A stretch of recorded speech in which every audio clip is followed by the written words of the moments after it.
Punya. Sudah? Baik. Assalamualaikum warahmatullahi wabarakatuh. Selamat sore menjelang malam Bapak Ibu semuanya. Baik, saya selaku moderator hari ini. Pada hari ini kita akan masuk kepada sesi pemaparan ya dari fasilitator kita yang bernama Ibu Dwi Astuti.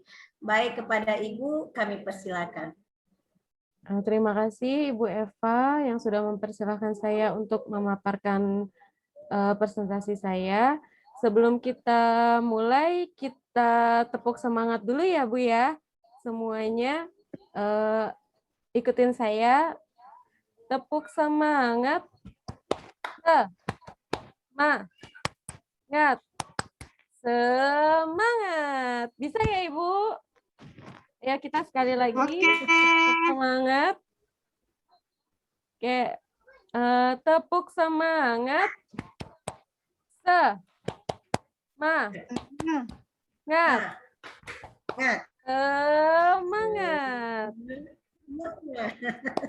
Semangat ya ibu-ibu, meskipun sudah sore menjelang malam, kita harus tetap semangat. Oke, hari ini saya akan memaparkan tentang pendidikan yang memerdekakan. Sebentar ya Ibu.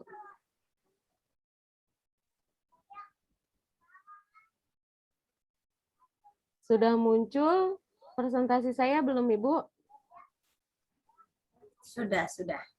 Oke. Saya akan menjelaskan sedikit tentang pendidikan yang memerdekakan.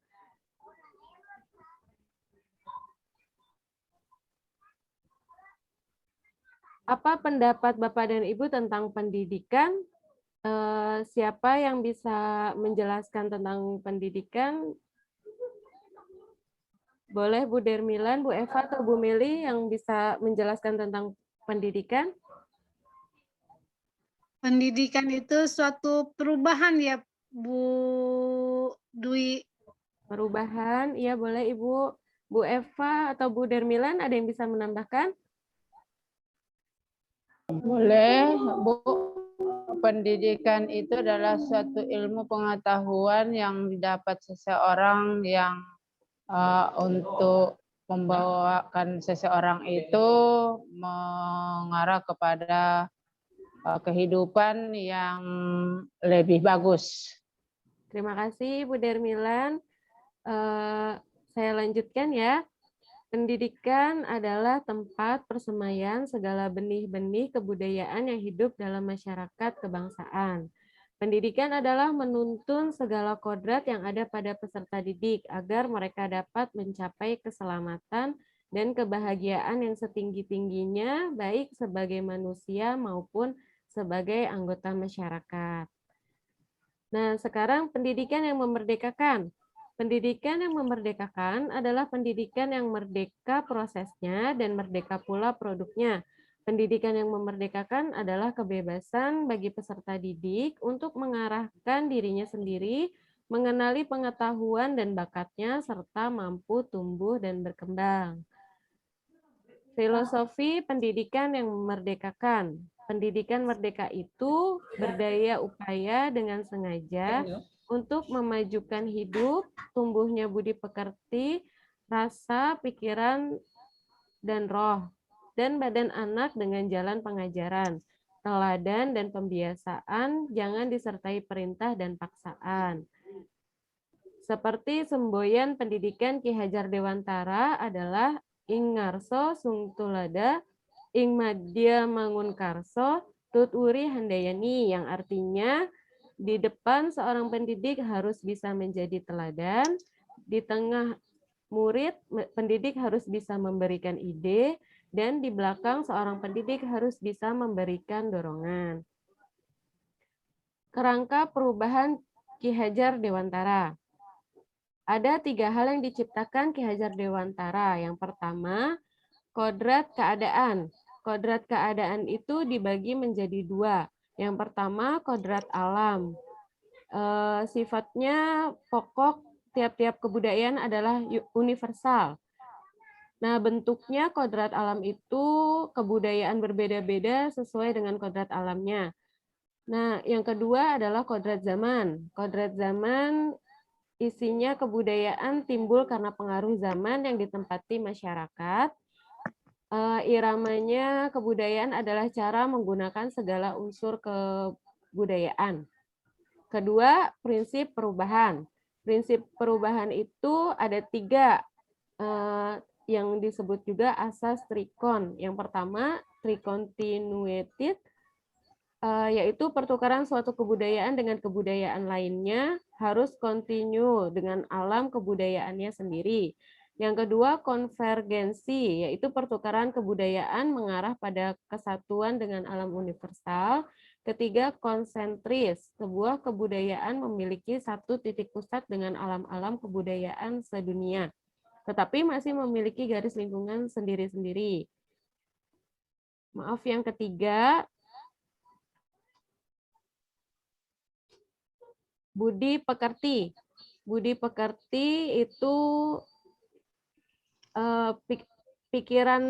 pikiran mempunyai tugas memisah-misahkan, membanding-bandingkan, dan menetapkan benar atau tidaknya sesuatu.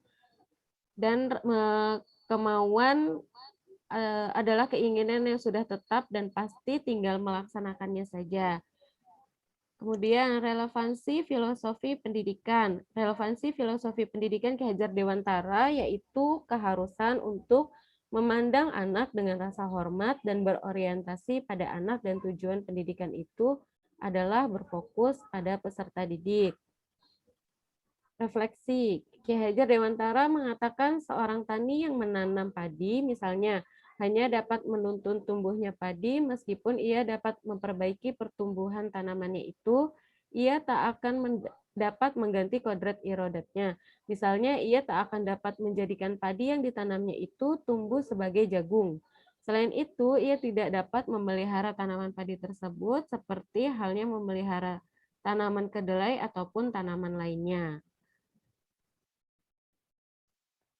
Nah, apakah yang dimaksud Ki Hajar Dewantara saat menjelaskan hal tersebut? Sebentar, saya jelaskan sedikit.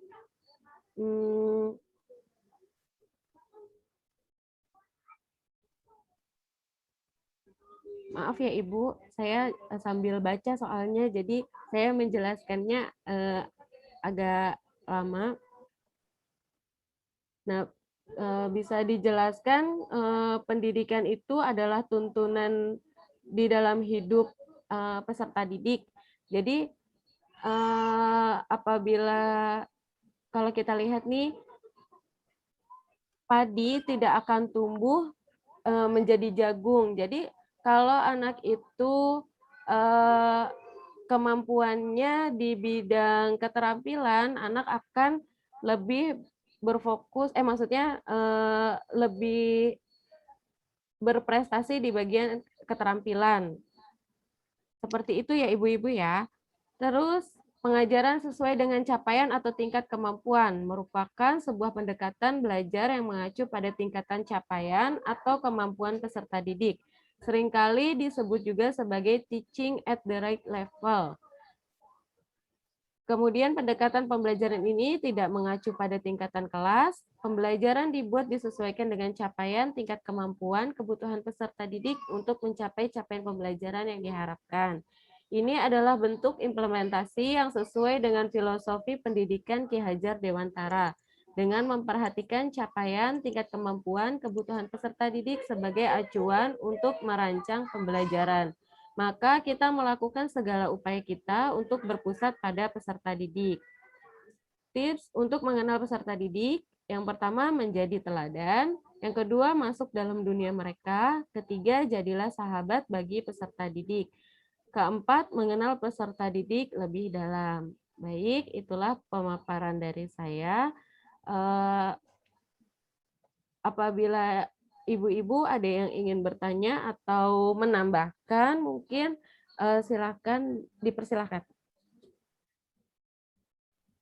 Baik, terima kasih kepada Ibu Fasilitator yang sudah menjelaskan begitu panjang lebar ya kepada kita sehingga membuat kita lagi juga bertambah ilmu. Baik, ibu-ibu semua mungkin ada yang ingin bertanya, dipersilakan. Ibu Meli atau Ibu Dermila?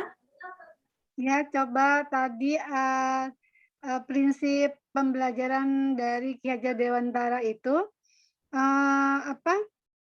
apakah ada waktu itu Ki Hajar Dewantara memperlakukan atau melakukan prinsip-prinsipnya juga sehingga anak-anak dulu itu dikasih kebebasan untuk belajar sesuai dengan kemampuannya. Itu sih pertanyaan saya buat Ibu Fasilitator. Baik, terima kasih Ibu Meli. Saya akan menjawab. Menurut saya, pada Ki Hajar Dewantara itu